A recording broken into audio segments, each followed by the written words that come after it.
grava, porque daí eu peço cafezinho, eu posso colocar uma cafeteira pra gente, ou se todo mundo gostar do expresso, aí eu compro as cápsulas, a gente chega e faz o expresso aí, né? O Thiago, se vai trazer a cafeteira dele italiana para esse dia, que isso, Thiago? Já tá lá na faculdade. Ah, você já levou pra faculdade. Você tá aliciando a Mônica agora. Ó, vocês não estão vendo o charme, não? Aqui eu posso usar a minha essa xícara veio da Regina. Nossa, muito legal. Eu dei uma olhadinha nela ali. Ah, tem um Freud de Podia fazer cá uma também. brincadeira dessa aí pra Eu gente, tenho- né? Cada um dá uma caneca pra alguém. Não, mas o que eu vou propor para vocês, né? No final do curso eu fazer isso, mas a gente pode fazer isso antes, tirar uma foto da turma, a foto da turma, e eu mando fazer a xícara. A gente faz aí temos aí o Leandro, que é melhor que eu nisso, joga o Freud junto com a gente. Ele não faz pra semana que vem, pode mandar fazer a caneca. Fica, acho que R$25 uma caneca dessa, eu mando fazer, né? Fica muito bom. Gente, nosso tema hoje, já dentro do nosso assunto que a gente está falando mesmo, mas assim, dá pra gente continuar nele, para vocês entenderem. Não tá lá, né? Chama-se, é um texto do Freud, de 1914, Introdução ao Narcisismo. Quando eu fiz meu curso de psicanálise, eu não vi esse texto. Assim, a gente ouvia falar de narcisismo, então não tinha um texto narcisismo. E quando eu comecei a administrar o curso depois em Brasília, nas turmas todas eu não tinha esse texto. Nas últimas turmas aqui, na turma de 2017, eu apresentei esse texto. Quando eu apresentei esse texto, um aluno falou assim: professor Orlando, por que você me deu esse texto no comecinho? Porque agora, ele estava terminando o curso, falando, agora eu consigo entender. Acho que foi na sua turma, não foi, Leandro? Não foi. Então foi uma anterior sua. 17 é de quinta, né? A sua foi uma anterior, a sua foi uma posterior, foi uma antes da sua. Aí a pessoa fala assim: agora eu consigo entender quando você fala da formação do ego. Aí eu fiz a seguinte sacada, falei assim: vai ser o primeiro texto que eu vou aplicar. Então, na verdade, aqui nós começamos a compreensão do que é o ego. No momento que o ego ainda não aconteceu. Sabe, mais ou menos assim, se a gente vai estudar o ser humano, a gente conhece pelo menos o ser humano enquanto ele ainda não é humano, não é nem ainda uma célula. Tem a célula do pai, da mãe, como é que funciona, isso que a gente vê em ciência, é o que a gente está vendo agora. Então vamos pensar em alguém que nasce, e nasce sem ser alguém. A gente tem uma ilusão, nasceu uma gentinha, uma pessoa, um serzinho, né?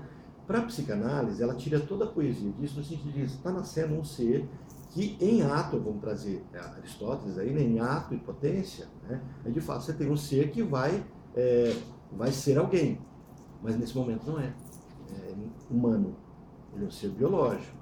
Então nós somos construídos parte a parte, potencialmente nós vamos ser tudo isso, mas é potência. Então assim, quando a gente fala de introdução ao narcisismo, a gente vai precisar tirar o mito de que nós nascemos com ego. Na teoria psicanalítica nós não nascemos com ego. E é por isso que algumas pessoas não têm capacidade de se colocar no lugar da outra pessoa.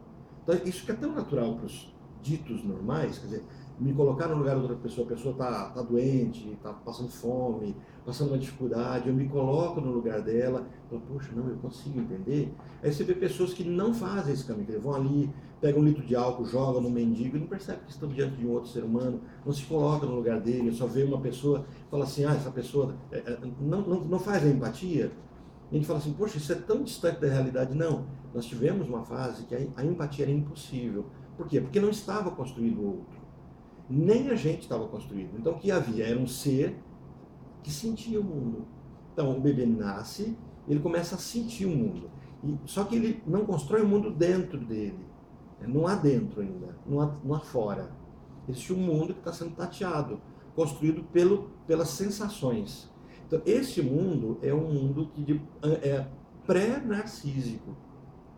Não há dentro, não há fora, porque é parte de um todo. É um todo que está se construindo. É como se fosse um escuro e você acende uma luz e a luz ilumina e você não sabe o que ela iluminou. Ela começa a iluminar. Aí as coisas tomam forma. Então, assim, o que Freud vai teorizar nesse texto é uma construção do ego. Nós olhamos para as pessoas hoje em dia e nós achamos que as pessoas são muito, fulano vaidoso, é muito narcisista. Por quê? Por causa do mito de Narciso. Então, quando a gente olha para o mito de Narciso, a gente vai pensando nessa florzinha, sabe o nome dessa flor? Narciso. Aí tem todo um mito sobre isso, né? Os gregos trouxeram o mito de Narciso, e há várias versões sobre o mito de Narciso. Eu vou falar mais simplória para resgatar aquilo que a gente precisa resgatar daquilo. Mas Freud foi percebendo que existem pessoas que são narcísicas, não se colocam no lugar da outra, mas trazem tudo para ela, tudo como se ela fosse a atenção do mundo. E quando a gente olha essas pessoas, a gente tem a tendência de achar que elas são extremamente egocêntricas, são extremamente vinculadas a ela mesmo, e são cheias de si. Então a gente olha o narcisista e falando, ó, ele acha que o mundo gira em torno dele. De fato, o mundo gira em torno dele, mas não no sentido que eles estão cheios de si. Então a expressão que a gente acaba usando é que o narcisista não é cheio de si, é vazio de si. Tenta imaginar um balão cuja estrutura é toda oca. O que um balão tem dentro? Ele está cheio. Ele está ali, né? Arrogante, mas a palavra que eu queria usar não é arrogante aí. Em si mesma. Está em si mesma, mas uma palavra que a gente acaba usando parecida com arrogância, com muito soberbo, prepotente. Então a gente imagina que essa é uma pessoa forte, extremamente fraco. Então toda vez que eu preciso que o outro essa é a sacada que na análise você consegue perceber do paciente. Toda vez que ele precisa que o outro te reconheça, significa que ele não se reconhece. Entende? Quando eu me reconheço, quando eu sei da minha força, eu não preciso medir força, porque eu sei da minha força. Mas se eu preciso que o outro veja, olha, está vendo como eu sou isso? Então, na verdade, nem eu sei que eu sou. E isso é um comportamento narcísico. Então, a gente vai ver que o narcisismo, ela tem graus. Eu tenho um período anobjetal, a primeira fase, a gente vai ver. Depois um período narcisista, o narciso primário, narcisista primário. E depois aquilo que Freud vai chamar de narcisismo secundário. E quando Freud está construindo essa teoria, ele não montou ainda a teoria do superego, ele não trabalhou ainda a questão do Édipo, isso não está trabalhado na teoria dele. Existe, está tudo ali, está lançado, mas não tem esses nomes. Então a gente vai ver nomes que depois vão adquirir outros nomes, certo? Não, então, só para entender um pouco essa questão de estar inflado e arrogância e, na verdade, uma fragilidade, não é um instinto meio que de defesa? Sobrevivência? Vai ter de defesa e de sobrevivência, sim, porque eu preciso me posicionar no mundo no qual eu não existo. Então pegando o gancho que você falou, que está perfeito, é de defesa, se é de defesa eu estou com medo. O narcisista vive sob o medo de não existir. E o medo da vulnerabilidade. Vulnerabilidade, extremamente vulnerável. Então, assim, eu já tive vários pacientes fortes, né, bonitos, e que dizem assim, Orlando, eu sou feio. Orlando, eu sou fraco. Aí você vê um cara de 2 metros de altura, pesando 120 quilos, porque é tudo massa magra, não tem nada de gordura. E o cara fala assim, eu sou uma pessoa muito fraca, eu não olho no espelho. Tinha um paciente, no outro consultório meu, tinha na entrada, você entrava e sentia o espelho. Um dia, já tinha passado vários meses da terapia dele, eu estava despedindo dele na porta, ele chegou para mim e disse assim, Orlando, é a primeira vez que eu estou olhando nesse espelho. Todas as vezes eu evitei esse espelho. Hoje eu estou olhando no espelho e sou eu. Eu me aceito, eu consigo gostar de mim do jeito que eu estou agora. Mas ele estava saindo de uma crise que queria morrer, que precisava se validar, precisava sair com várias mulheres, assim, uma situação bem complexa. E ele, todas as vezes que ele se aproxima do sofrimento, é porque o padrão dele é de bipolaridade. Né? Então toda vez que ele se aproxima desse adoecimento, novamente a imagem dele é turvada. Então, o que eu vejo no espelho? Olha, qual é a busca do narciso aqui? Olha o interessante. Nesse quadro pintado, Narciso está apaixonado pelo reflexo, não está? Sim. Mas Narciso sabe que ele é o reflexo. Entenderam a diferença? Eu, narcisista, no processo narcísico, estou apaixonado por mim. Não. Estou apaixonado por quem é visto no espelho. Lacan vai pegar essa sacada e não estritamente nesse campo, mas quando ele fala do espelho, ele vai dizer assim que o olhar construído no espelho não é meu olhar, é o olhar da minha mãe, é o olhar do outro. Então não sou quem eu sou, é como sou visto. Eu estou usando o olho que não é o meu olho. Esse vai ser o grande diferencial. Então se eu estou usando um olho que não é meu olho, esse olhar nunca conferirá com a realidade. E aí vem a questão de que, na verdade, eu nunca vou ter o real disponível para mim. Quem é o Orlando? Nem o Orlando sabe. Mas aí o simbólico disso é um simbólico importado, então. Nesse momento, que é chamado por Lacan de imaginário. Eu só vou fazer a diferença na palavra, porque quando surgiu o simbólico já é um processo de sujeitamento. Isso. Tá. Porque daí é um momento em que eu não me vejo imaginado, mas eu começo a me ver naquilo que eu de fato projeto. Que está dentro dessa teoria, quando ele fala do ego ideal e do ideal de ego. Então, o ego ideal é o que está sendo criado aqui. Narciso, ao olhar no espelho, encontra o ego ideal.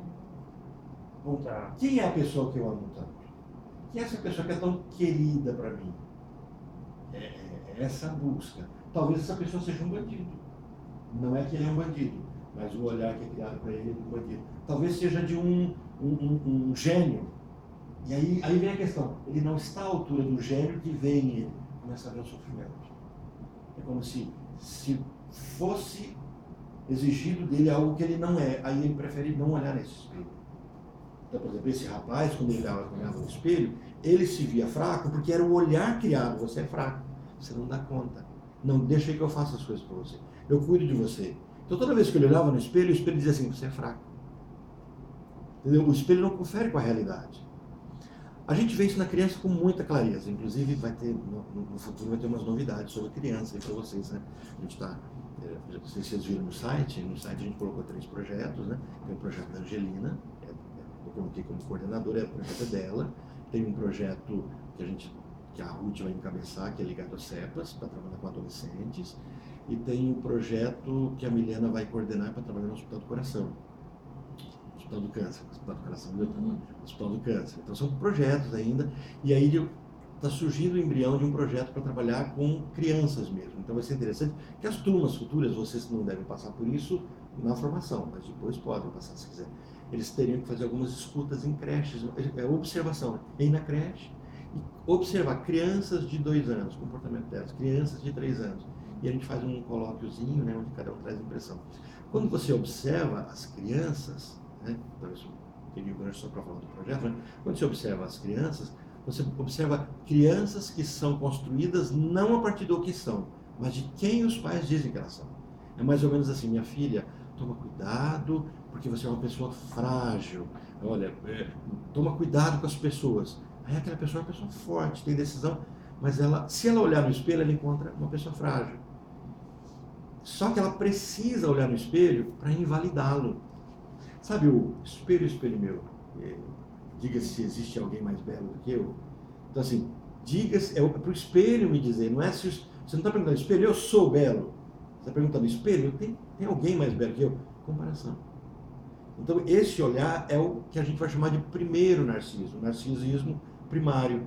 Todas as vezes, Freud vai perceber isso, que todas as vezes que as pessoas começam a adoecer, porque assim, tenta imaginar, nós estamos expandindo, nosso ego é o contato, nosso ego é a pele. É o contato com, aqui está com ar-condicionado, nós temos uma temperatura. A Déia chegou e falou assim, foi a Déia que chegou e falou assim, que temperatura é gostosa? Foi você? Foi você ou foi a Márcia? E aí por quê? Porque a pele sentiu a temperatura de lá de fora e daqui de dentro. Mas daqui a pouco pode ficar frio, eu falo, nossa, está gelado, olha. O que é externo me provoca uma reação interna. Então, quando a gente estudar o mecanismo de defesa do ego, a gente vai ver que toda vez que o externo fica desconfortável, eu tenho a tendência de retornar para dentro de mim. É um caminho que eu criei para fora, narcisista, e aí no sofrimento eu recuo nele. Então, quanto mais deprimido eu fico, mais narcisista eu fico. É por isso que o narcisista, bem primário, ele chega a um ponto de alcançar um momento em que o outro não estava construído, uma fase anobjetal. Então, nesse processo, ele se mata sem nunca se perguntar, será que os meus pais vão morrer porque eu estou morrendo? Será que eu estou acabando com a vida de todo mundo que me ama? Ele não tem essa capacidade, ele perde essa capacidade. Por quê? Porque no narcisismo dele, o mundo externo não existe mais, só existe o mundo dele, só existe a dor dele. Então não adianta você chegar para uma pessoa em depressão, nesse quadro, e falar assim, olha, o sol está brilhando, para todo mundo, menos para mim. É um estado, tipo um período, uma crise, assim, ou é algo da personalidade mesmo? Aquela pessoa é narcisista ou ela está narcisista? Tem as duas situações. Ah, Tem. Por que acontece? Se eu tenho uma fixação na fase da minha construção narcísica, vamos imaginar o seguinte, uma criança, fase anobjetal, a gente aponta ela até 3 meses de vida. A fase onde a criança, alguns eu coloco até 6 meses, mas vamos colocar 3 meses, que é a fase mais biológica, até os 3 meses a criança é o famoso come e dorme. Então, nessa fase, crueldade, né? Nessa fase, o outro não está pronto, não está disponível. Então vamos imaginar que essa criança contrai uma doença, sofra um grande trauma e ocorra uma fixação. A gente vai aprender melhor que a fixação, você já sabe, mas já trabalhou, mas a gente vai trabalhar esse tema mais para frente. Se todas as vezes que agora o adulto tiver um problema, ele recorre a essa fase de não reconhecer o outro. Talvez seja uma situação de border, é uma das teorias, ou talvez seja a situação de perversão. O perverso não dá conta de construir o outro, por isso ele mata, sem sentir remorso ou culpa. Então, nesse sentido, eu posso estar adoecido e retornar para essa fase, ou eu posso ter um jeito de ser, o jeito border de ser, um jeito narcisista. Desculpe, pré-narcisista. É engraçado, o que eu vou dizer vai parecer até assim contraditório, mas o border precisa de narcisismo. Fala, mas o border não é narcisista? Pois é, talvez não.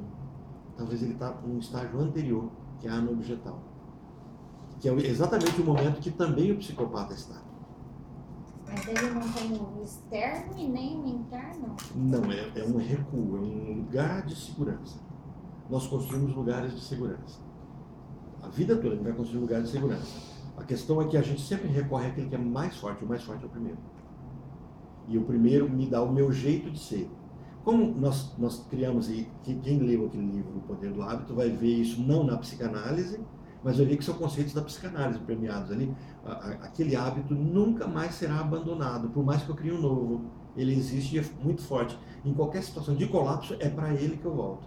Você leu O Poder do Hábito? Não, só Eu respondo até você compartilhou com o grupo, né? Mas o Poder do Hábito fica muito claro o que Freud coloca sobre a teoria da personalidade. Quer dizer, em qualquer momento de crise, eu posso ter todas as suas... Eu posso ser o cara assim que fez os melhores cursos do mundo, os melhores coaches, sabe? Tudo do melhor. Na crise eu corro para aquele hábito mais primitivo que é meu. Não é primitivo do ser humano, meu. Se o meu ato de solução, não é dissolução, né? De resolução, foi o momento de 3 meses, o ego não foi construído. Então, assim, dentro da sua pergunta, é um estado, é um jeito de ser ou são em crises? É tudo isso. Então, o que vai acontecendo? Eu vou me construindo o meu ego. A partir da construção, primeiro eu construo o outro, depois eu construo o meu ego, depois eu construo o superego, e aí eu construo a minha psique. Nesse processo de construção, eu vou talvez demarcar quem eu sou. Se eu demarcar quem eu sou nessa fase de construção, é como se fosse assim. Cada andar de um prédio vai dando nome para esse prédio. Então a gente chama o prédio número 1, tem um andar. Aí construiu o segundo andar, bom, então esse é o prédio número 2, aí 3 deu um problema, prédio número 3, construiu o 4, continua sendo 3. Construiu o 5º, continua sendo 3. Foi fixação. Fixou. Então, o meu jeito de ser é onde eu tive um problema, né? Por mais ferramentas que eu tenha. Orlando, mas agora eu não vivo intensamente isso. Na crise mais intensa, é para esse ponto que eu volto. Mas eu posso recorrer ao narcisismo mesmo não tendo criado uma fixação nessa fase? Sim, em qualquer processo de sofrimento, sim. Então, por isso, por exemplo, vamos pensar numa pessoa madura, que conseguiu amadurecer sem uma fixação, conseguiu avançar para a fase genital, está maduro, e de repente ele tem uma perda muito forte. E ele não dá conta de digerir isso, né? É um adulto agora, e ele vai se deprimindo, entristecendo, em si mesmando, fechando dentro de si, então ele está recuando. E se ninguém controlar isso, ele vai recuando, e o caminho é voltar. E ele até passa da fase de fixação dele, dependendo. Sim, não. Porque daí a fixação provavelmente ocorreu, mas não, nem ocorreu. Não, ela vai acontecer. Ocorreu, sim, mas ele passa pode ainda. Passar, pode. Porque são ferramentas, são recuos para dentro de si. É como se dissesse, o mundo está muito desconfortável, eu vou me isolando. Isso é interessante, como tem uma série chamada Mental, e agora eu descobri como passar para aquela nuvem, eu consegui passar quase Ai, toda meu uma Deus, série, essas coisas de e aí eu novo. vou passar para vocês a menta, né? Eu acho que vai ser Estou possível. precisando do Chover um pouco. Orlando, eu tive uma professora, ela está licenciada na faculdade hoje. E dentro dos estados de depressão que ela vivenciou, teve certo momento, e ela demorou muito para contar isso para mim, me contou depois que a gente virou amigo, mais de chegar em casa, tudo. Teve certo momento que ela não conseguia sequer levantar para tomar banho. Então ela me narrou, tem acho que 2 anos a menos que eu, ela me narrou que a mãe dela pegava ela pelo colo, na cama, e dava banho, levava para baixo do chuveiro, dava banho quase como um enfermo, e sendo que não tinha nenhum problema físico, neural para isso. Dentro dessa fala, seria talvez, ou com certeza, um momento de fixação desse ponto de autoconservação dela ter recuperado, como ela não mora com a família, mora sozinha, mora aqui perto até, e a família mora em Rolândia e tudo mais, ela, naquele momento dela de nada tá bom pra mim, nada tá bom, eu tô bom pra mim mesmo, voltei a ser quase como uma criança, que aqui é meu ponto de conservação da minha mãe poder cuidar de mim. Mas não é um ponto de fixação, mas é uma regressão. Tá. Não estou dizendo para você que é um ponto de fixação, porque talvez ela tenha fixado em outro ponto. Tá. Mas era um recurso, eram casinhas que ela foi montando de conforto. Então, nesse ponto de conservação, de ser afagado, o que a gente com clareza pode dizer é que ela está num processo de depressão, de aprofundamento dentro de si. A grande questão é que a gente quando você se aprofunda dentro de você, chega um ponto que você não acha você mais. Você não é nada. Você não tinha nascido. Dentro do caso dela específico, eu sei que é um tipo de característica muito clara nela no dia a dia, uma situação de independência. Ela não gosta nem disso que o pessoal, esse negócio de dar beijinho, de abraçar, não me ela, sabe? Eu quero... Autista. Um Asperger, pronto. Ela não gosta de eu não sou touch pra ficar tocando em mim. Então, assim, e eu achei interessante quando ela contou o caso, porque ela chegou num ponto que é o contrário do que é o contrário do que é uma personalidade dela demonstrada normalmente, daquela pessoa independente, daquela pessoa que se paga, se custa. Mas ela é controlada e controladora. Controladora. Porque tudo leva a crer que era depressão e ela está numa... Que a personalidade dela é... As crises de ansiedade dela escama a cara, sabe? Cai cabelo, escama a cara. Mas aí o histérico não define isso. O histérico tem uma ferramenta que o obsessivo não tem, que é de resolver tudo no outro. Tá. Então, essa é uma ferramenta que o obsessivo não desenvolveu. Que ele tem. Ele não desenvolveu como recurso primário. Claro que ele desenvolveu, né? E passou por isso. Mas, por exemplo, o histérico, ele tem a seguinte ferramenta. Eu estou em crise. Eu estou com um problema. Então eu faço a Mariana ficar em crise. Aí eu começo... Tá vendo? Ela está em crise comigo. Faz transferência. É isso, transfiro. Aí eu pego a minha vida e resolvo lá. O obsessivo não faz esse caminho. O obsessivo resolvendo para dentro. Começa a resolver para dentro, começa a teorizar. Aí ele entra nesse narcisismo. Ele recua. E como ele está recuando, dentro dele ele vai chegar nesse momento em que ele era cuidado, ele era bebê. E para a mente não tem uma idade. Essa é uma característica da mente. Atemporal e espacial. Se ela é atemporal, o nosso hoje é igualzinho ao nosso ontem, idêntico, com muito mais força até. Então, por exemplo, se a gente resgata memórias com música, com cheiro. Eu tinha uma paciente que eu não conseguia resgatar a fala dela. Ela não me trazia nada do passado. E um dia eu pedi para ela me trazer todos os perfumes antigos que ela tinha na casa dela. E a sessão dela era a sessão de perfumaria. Então ela fechava os olhos, ia pro divã, e aí eu colocava um cheirinho do perfume que ela tinha ali, restinho, que ia jogar fora o vidro, e ela viajava. Então, o meu acesso às memórias que são atemporais era por meio do cheiro. Então você tem que descobrir se o paciente é olfativo, se ele é visual, se ele é tátil, né? Eu gostei da expressão do fotote, né? Pra ficar... É engraçado assim você ter pacientes japonesas, assim, uma coisa, você vai abraçar, Meu Deus, você tem que... Segredos estão no meio. E assim, não adianta você dizer que é assim deles, não estão sofrendo, é o jeito deles serem.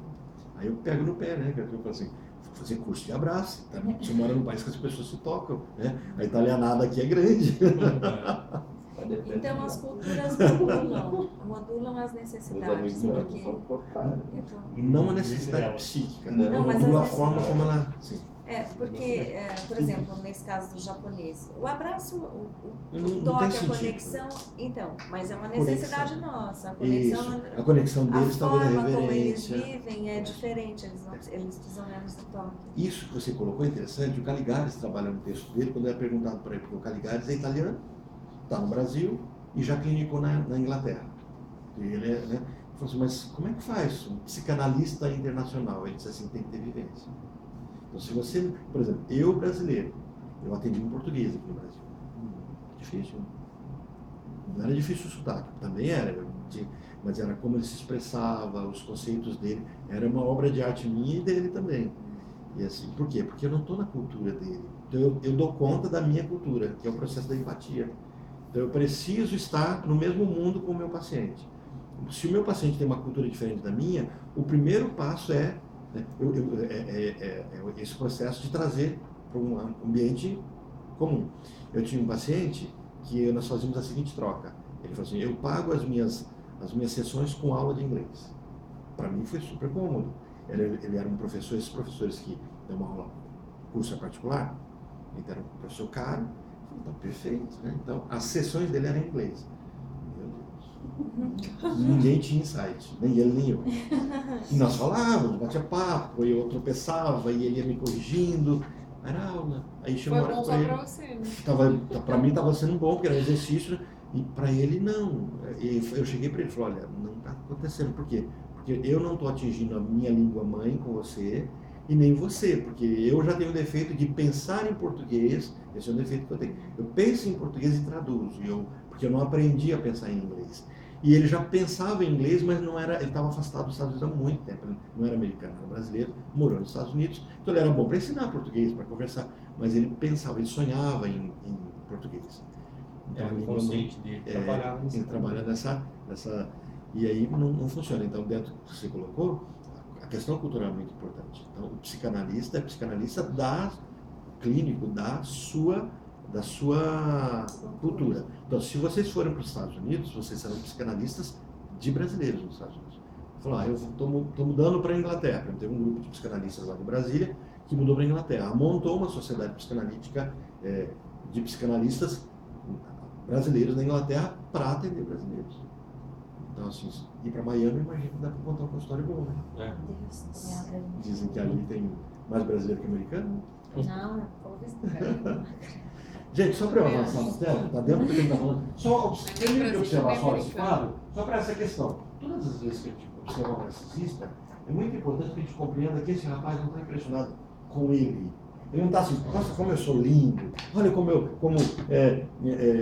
cabelo, minha face, minha pele. Não é isso que está acontecendo com ele. Ele fala, nossa, como você é lindo, como o seu cabelo, entenderam? Ele está no espelho, não é ele que está ali. Ele não se identifica. Não se identifica. E se fosse? E se ele se identificasse? Não, aí que está a questão. Aquilo que nós vemos como ele se identificando, hoje a gente percebe que é um fenômeno onde eu não estou sendo a minha voz. Esse narcisista que a gente vê na academia, para ele que está malhando, ele está se olhando no espelho e não está falando assim, nossa, como eu sou bonito. Será que vão me ver bonito? Entendi. Minha pergunta é o seguinte, nesse caso ele está vendo um outro. Certo.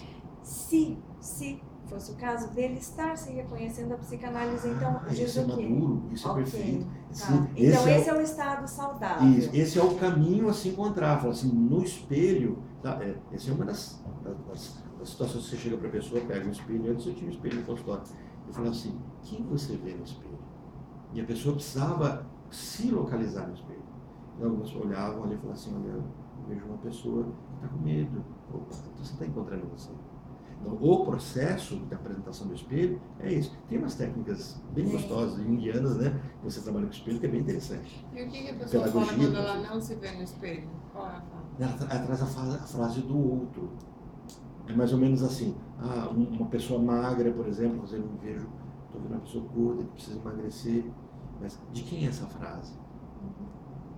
Aí eu falei assim, quem falava isso para mim? Vou dar um exemplo, né? O paciente veio para mim para eu fazer uma avaliação para fazer cirurgia bariátrica. Ele era gordinho, tinha 60 anos de idade. E aí eu falei, olha, na verdade os psicólogos fazem isso com mais propriedade, porque eles têm os métodos, né, trabalham com respaldo de psicodiagnóstico. Eu falei, mas eu faço para você uma avaliação psicodinâmica. Se você quiser, ok, começamos. E aí eu recomendei que ela não deveria ainda fazer, por um tempo. Por quê? Porque quando eu falei assim, olha no espelho, quem você vê? Sua gorda, trubufu, rinoceronte, você é um elefante. E eu falei assim, quem está falando? Era o pai. Quem está falando isso? É meu pai. Então você precisa ficar mais... Eu quero mostrar para eles que eu... Entendeu? Então no espelho ela não via ela via quem o pai via. E aí ela, assim, o tio dela dizia, você é um elefante, ela ia comer alguma coisa, por isso que você não é gorda. Então ela via um externo que não a representava. Isso, exato. Mas ela tinha uma noção, então, dessa distância, da diferença entre o que estava na aparência e o que era ela internamente. É isso que tornava ela neurótica. Qual é a distância do neurótico e do psicótico? O neurótico funciona do jeito exatamente o que você está falando. Eu vejo no espelho que me faz sofrer e sei que eu sou uma outra pessoa, mas eu não dou conta de achar essa pessoa. Pensa numa mulher bonita, que sabe que é bonita, mas ela olha, ela fala assim, eu não me sinto bonita, eu não me sinto adequada. Então isso faz sofrer. É diferente do psicótico. O psicótico não. O psicótico está lá enorme, gordo, e a mãe fala, nossa, você está linda? Eu falo, estou linda. Aí você fala, nossa, está cheio de si. Bom, pode ser porque está no olhar da mãe. Ou até o oposto, ele caminha no olhar da mãe. Aquele filme Cisne Negro, o Cisne Negro é uma discussão se aquela menina era psicótica ou se ela era uma border, né? Mas assim, é um sofrimento intenso, porque ela caminha no olhar da mãe. A mãe exige dela perfeição. E aí ela começa a alucinar, delirar, começa a acontecer tudo naquela mente, né? É um filme interessante para a gente fazer uma discussão. Falar em filme, tem um filme maravilhoso no cinema, né? Qual? A Tabacaria. Já tá no final. Está no cinema Royal. Nós podíamos organizar de Eu grupo, vou hein? ver. O personagem é o Freud, gente. Não, o Freud não é o principal, né? Não é o principal, é o menino que faz terapia com ele. Vamos amanhã no horário da aula de vocês. Amanhã quarta, vamos, esse pessoal lá topar. Tá no Royal, o Royal é baratinho, ainda por cima, né? Tem esse detalhe. E... legal. Coisa boa. Eu dou Então, aula. mas ele ficou respondida a questão do... Então, olha só, o que a gente precisa ver nesse módulozinho, nesse texto que vocês precisam encontrar? Primeiro, o que é narcisismo? Então, o que eu queria passar com vocês é retirar esse conceito de que narcisista é o vaidoso. Não. O narcisista é alguém que precisa buscar sua própria imagem e ainda não identificou ela como reflexo. O narcisista não identificou a imagem como reflexo, mas identificou a imagem como um olhar. A vaidade pode surgir para que as pessoas vejam ela, né? Sim. A vaidade é um campo, é um caminho. Uhum. E ela pode adoecer como pode curar. A pessoa pode ser vaidosa porque ela fala, poxa, eu preciso cuidar de mim. Ou ela Sim. pode ser assim, não, eu preciso ser bonita. Preciso que os outros me vejam. Isso, essa vaidade. São dois significados dentro da mesma palavra, Exato. né? E por isso que a gente vai ter que fazer a A busca no pobreza paciente. da língua, É. que às vezes usa a mesma palavra para Sim. coisas diferentes, É. né? É uma pobreza e, por outro lado, uma estratégia, né?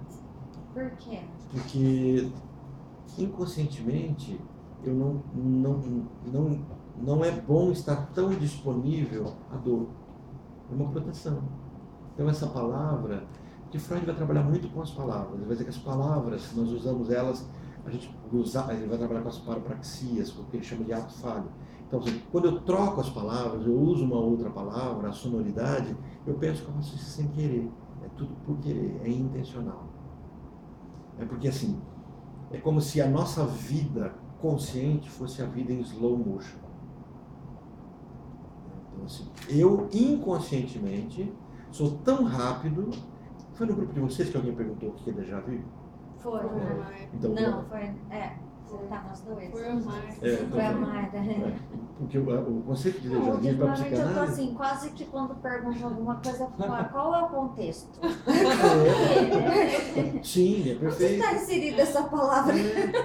Porque tem um contexto. Isso, quem vai trabalhar essa temática na filosofia é o Wittgenstein. Porque o Wittgenstein vai trabalhar os jogos de linguagem e vai dizer assim, cada grupo tem sua linguagem. Então quando você mistura dois grupos, né, um grupo de médicos está conversando com um grupo de dentista, começa a ter choque.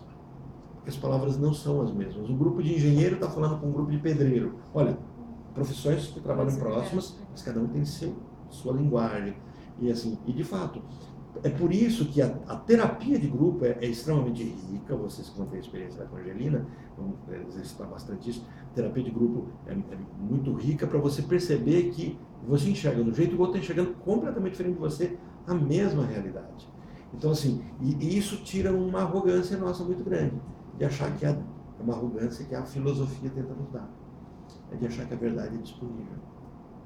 Não, a filosofia tenta nos dar, é a primeira que diz que não tem. Não, mas ela tenta fazer essa busca. Ah, é uma busca, mas Ela sabendo tenta que é só uma nos dar. busca. Não, mas a busca socrática é real. Eu preciso chegar ao conceito do certo. É uma busca é uma busca kantiana. Eu tenho o que é certo, né? Categórico, né? Não tem só Sócrates. Não, eu não estou assim, é uma busca. Não, você vai ter a fenomenologia ali, o existencialismo. Por exemplo, se você vai buscar o existencialismo, que é uma maravilha, é uma desistência de achar o certo. Se você busca o certo com o conceito existencialista, você morreu. Não, então, a filosofia é um campo onde, Não, pois é, a tem psicologia algumas nasce, linhas que... Não, a psicologia nasce com a filosofia. Exato. Nós podemos dizer que o pai da psicologia é Aristóteles, né? Que vai trabalhar esse conceito. Mas assim, inclusive a briga da filosofia, esse cientificismo exagerado que a psicologia precisa ir por divã, né? Para se discutir. Por que ela precisa tanto da ciência? E ela precisa tanto da ciência porque ela precisa sair da filosofia que é experimental, empírica, né? Que é ou racional ou empírica, esses dois grupos. Então, a psicologia sai da filosofia e tenta entrar no campo da medicina. Então ela sai do lugar que ela não devia mais estar, porque ela já amadureceu, e tenta entrar no lugar que ela também não deve estar, não, porque não é o caminho. Os dois estão em falência de solução dos problemas, que não lidam sozinhos com isso. Então a filosofia nasce no momento em que a humanidade está precisando daquele fôlego, né? E surgem grupos que não estão desvalorizando o serviço dele, pelo contrário, foi um serviço maravilhoso para a ciência de entender o comportamento humano, a mente humana, né? Mas ela tem que entender que aquilo ali é um caminho, não é o caminho. Então, assim, quando a gente faz essa busca do conceito de verdade, aí vem a questão. Uma discussão pesada para a psicanálise. A psicanálise tem uma ética própria. O que é certo na psicanálise? A pessoa chega assim e fala assim, eu quero matar meu pai. E aí, é certo matar o pai? Não sei. Na cabeça dela vai ser uma A gente vai ter que entender o mundo, e no mundo dela talvez tenha que... E o que é matar? o que é matar. Se você colocar Quem é esse isso pai? dentro de um contexto, ela vai dar razão para a pessoa, tinha que matar o pai. Exatamente. E é o que você colocou, cada coisa vai ter o seu contexto. A gente querendo psicologia, né? Agora, tem um detalhe, se matar o pai não pode ir para análise lacaniana, tá? Vai ter que ir para outro tipo de Não analista. vai, não. Perdeu a chance Perdeu a de chance. fazer Tem análise que fazer comigo. análise com não edipiano. Então, as relações do narcisismo com as pulsões da libido, as relações entre autoerotismo,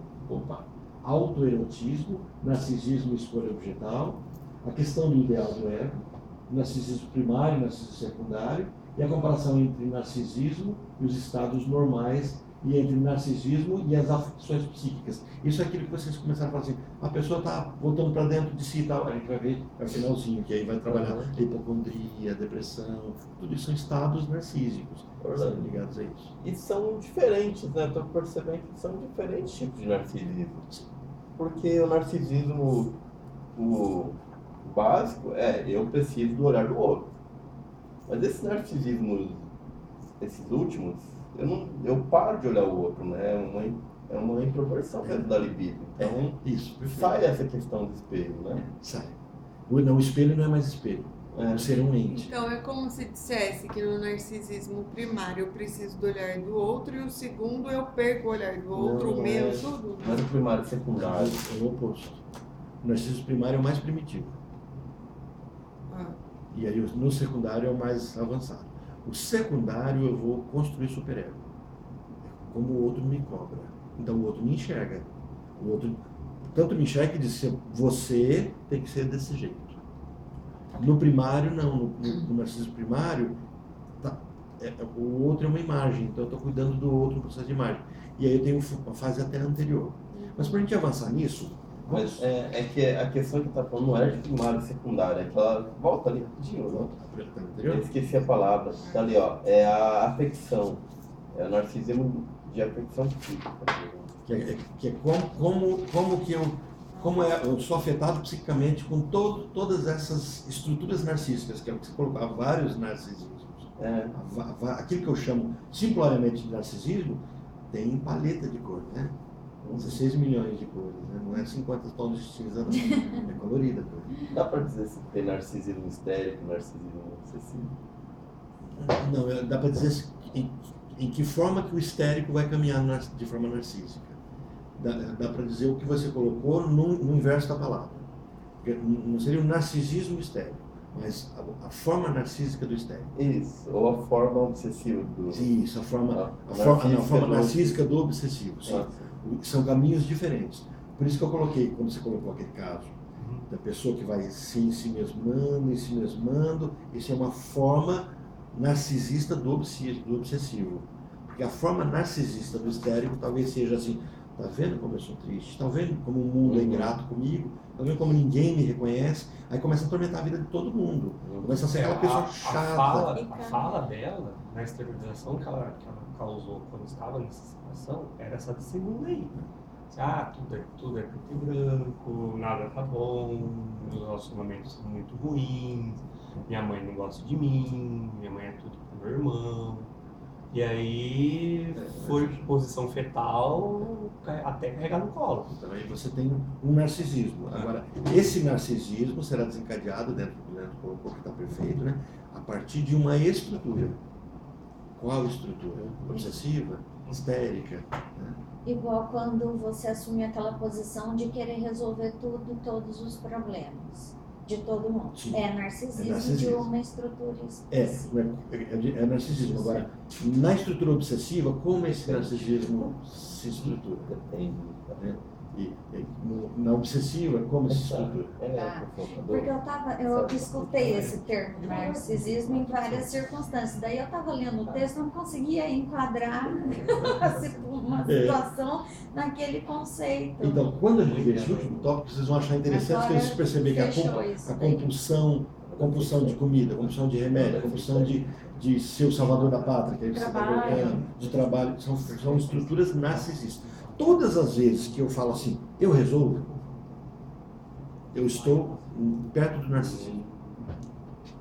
Tenta imaginar a seguinte situação, a Mônica está lá no grupo com os professores, coordenando, e de repente tem um problema na sala de aula que estruturalmente você não precisa resolver, você tem que resolver com o professor.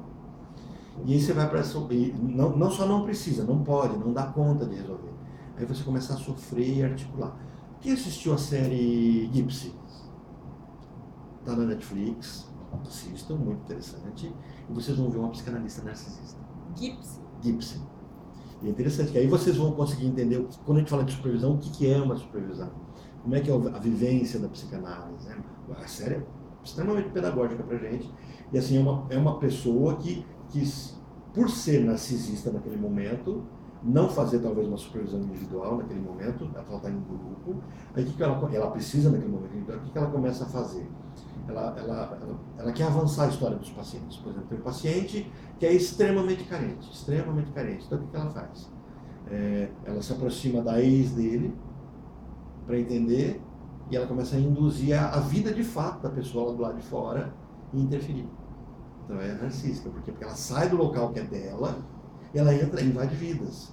Só que Brincando aí de ela Deus. brincando de Deus, perfeito. Então, assim, o psicanalista precisa entender que isso é contra a transferência e precisa falar, pera um pouquinho, não sou Deus, eu não vou, sabe? Aí quando perguntam, mas você ouve, eu tenho paciente que fala assim, Orlando, mas você tem quantos pacientes por semana? Eu falo assim, eu tenho 20 horários disponíveis por semana, então em média 17 a 20 por semana. Nossa, e você fica com essas 20 histórias? Claro que não. Eu saí dessa porta aqui, é a minha vida. Porque se eu fizer isso, eu morro. Ou eu mato minha esposa, mato meus filhos, começo a morrer. Né? Então, assim, eu preciso não ser narcísico. Agora, o narcisista, o que ele faz? Ele está lá no banho e fala, como é que eu resolvo o problema do fulano? Como é que eu resolvo o problema do ciclano? E aí ele não vive mais, ele adoece e ele vai... Isso é narcisismo. Ué, Orlando, mas também é uma função de eu achar que eu sou o solucionador. Eu passo a viver o problema das pessoas também, né? Pode usar esse para tomar um café? Bom, Para você mas tem a colocar personalidade aí. específica que é mais assim, né? Tem. Gente, eu só vou atender essa ligação rapidinho. É a